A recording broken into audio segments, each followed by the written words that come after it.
अपने देश में ईद के दिन दो जगह मर्डर हुआ है, एक उत्तर प्रदेश गाजियाबाद, दूसरा दिल्ली के जहांगीरपुरी में। लेकिन मुस्लिम समाज को किस तरह से विलेन बनाया जा रहा है, किस तरह से टारगेट किया जा रहा है, यही नहीं, इस घटना के आक्रोश में 20 करोड़ मुस्लिम समाज को गोदर 2 जैसे कत्लेआम का अंजाम देने जैसी बात हो रही है। न प्रशासन, न कोर्ट, न कानून, इसके सामने सब पस्त है। मजाल है कोई सवाल इससे पूछ ले।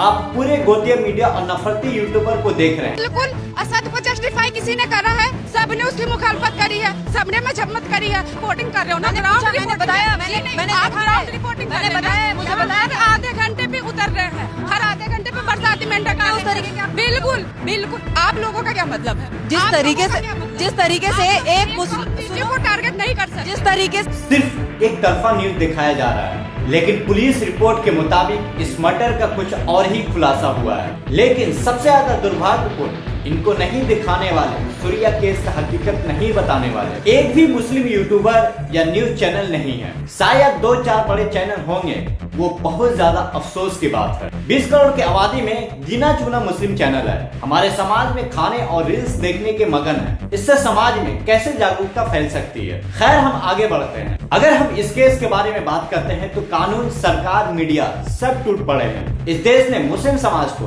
दोयम दर्जा का नागरिक बना दिया गया। अगर इसके बाद भी नजर नहीं आ रहा तो शायद आप अंधे हो चुके हैं। वैसे सूर्य प्रताप चौहान मर्डर केस में आरोपी 7 को एक दिन में ही एनकाउंटर कर और उसके घर पे नोटिस थमा दिया जाता है, सुप्रीम कोर्ट के रोक के बावजूद भी। और हाँ, हिंदुस्तान के हर मुस्लिम नागरिक इस घटना, इस मर्डर का मजम्मत करता है। ऐसा बिल्कुल भी नहीं होनी चाहिए। जो भी ऐसा करता है उसे सख्त से सख्त सजा मिलनी चाहिए। वहीं अगर अरबाज मर्डर केस की बात करें तो ईद की रात सिगरेट के छोटे से झगड़े में अरबाज को चाकू मारकर हत्या कर दिया जाता है। सौरभ, चीमा, डीवी ये 3 हत्यारा मिलकर इस घटना का अंजाम देते हैं। वहीं उनके भाई, पिता को इंसाफ का गुहार लगाना पड़ रहा है, दर दर भटकना पड़ रहा है। मेरी हाजी सलमान भाई से गुजारिश है कि मेरे को इंसाफ नहीं मिल पा रहा, मुझे इंसाफ दिलाने में मेरी मदद करें। ईद की रात मेरे भाई का।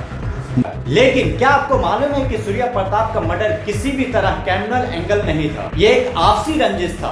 दोपहर करीब 3 बजे असद और सूर्या के बीच बाइक चलाने को लेकर तीखी बहस हुई। पुलिस के अनुसार चश्मदीद के बयान से असद ने सूर्या से बाइक चलाने को लेकर के कहा सुनी हुई। दोनों के बीच गाली गलौज और बहस छिड़ गई। यह एक छोटा मोटा व्यक्तिगत विवाद था जो पहले से दोस्ती या पड़ोस की रंजिश का हिस्सा भी हो सकता था। असद ने तुरंत अपने पिता नवाब और साथी फरहान, अतीक आदि को इस बात की जानकारी दी, जिसे पूर्व नियोजित हमला हुआ। लेकिन ये क्रिमिनल एंगल तब पकड़ा जब ये आतंकवादी संगठन इसे हाईजैक कर लिया। और ये सारे नफरती यूट्यूबर जो ये कहकर क्रिमिनल एंगल बनाकर परोस रहा कि असद ने बकरीद में बकरे की कुर्बानी कैसे होता है, चलो दिखाते हैं, और ये कहकर सूर्य प्रताप चौहान का कुर्बानी कर देता है। ये सब झूठ मनगढ़ंत कहानी बनाकर माहौल को खराब और नफरत फैलाना चाह रही है। यहाँ तक पॉलिसी ये भी बता रही है कि सूर्य प्रताप 7 के वाहन को छेड़ता था। सूर्य था हमारा, ये इसकी असद की बहन को मतलब गलत निगाह से करता था, तो उसने उसको बात समझाया भी था काफ़ी बार में कि हाँ भी ऐसे मत कर। तो शायद मैंने सुनने में आया कि उन्होंने इससे पहले भी ये दोनों के बीच झगड़ा हो चुका था। ये एक सेलेक्टिव इंसाफ है जिससे ये दर्शाता है कि किसी एक समुदाय को धर्म, जात, नस्ल देखकर उसके साथ भेदभाव किया जा रहा है। और ये एक मामला नहीं है मुस्लिम समाज के साथ भेदभाव का। अगर आंकड़े देखें तो अप्रैल और मई महीने में 15 लोगों को धर्म देखकर उनका हत्या कर दिया गया। लेकिन ना इनकी चर्चा, खबर, ना एनकाउंटर, ना कोई इंसाफ मिला। आप ट्रेन वाला केस देखे होंगे, जो बंगाली भाषा मुस्लिम व्यक्ति को ट्रेन में मार दिया जाता है और ट्रेन से फेंक दिया जाता है। क्या उनको इंसाफ मिला? नहीं। तो सवाल उठता है, इस देश का हर नागरिक, चाहे वो किसी भी धर्म का हो, जाति या समुदाय से ताल्लुक रखता हो, हर एक समान इंसान इंसाफ का हकदार रखता है। ना कोई हिंदू, ना कोई मुसलमान, ना कोई बड़ा, ना कोई छोटा। जब एक तरफ एक युवक को एक ही दिन में एनकाउंटर कर दिया जाता है और दूसरी तरफ पीड़ित परिवार को दर दर भटकना पड़ रहा है, तो ये सिर्फ सेलेक्टिव इंसाफ ही नहीं बल्कि ये इंसाफ की हत्या है। ये सिस्टम का जहर है। ये देश के आत्मा पर एक बड़ा घाव है। अपने देश के लोगों को ये नफरत रोकना पड़ेगा। न मुस्लिम को टारगेट बनाकर, न हिंदू परिवार को पीड़ित बनाकर, न गोदी मीडिया की चुप्पी से, न नफरती यूट्यूबर की आग से। अगर कानून, पुलिस, सरकार और मीडिया धर्म की चश्मा लगाकर देखते रहेंगे तो भाव कभी नहीं भरेगा, बल्कि देश को कमजोर करेगा।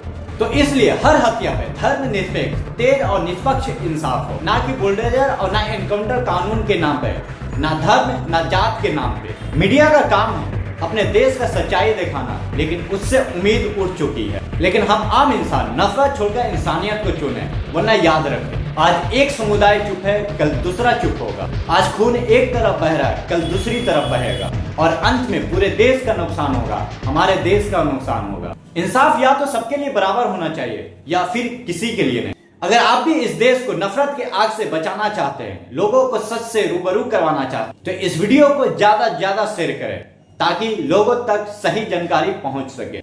बाकी आप क्या सोचते हैं इस घटना के बारे में, अपनी राय जरूर दें। जय हिंद।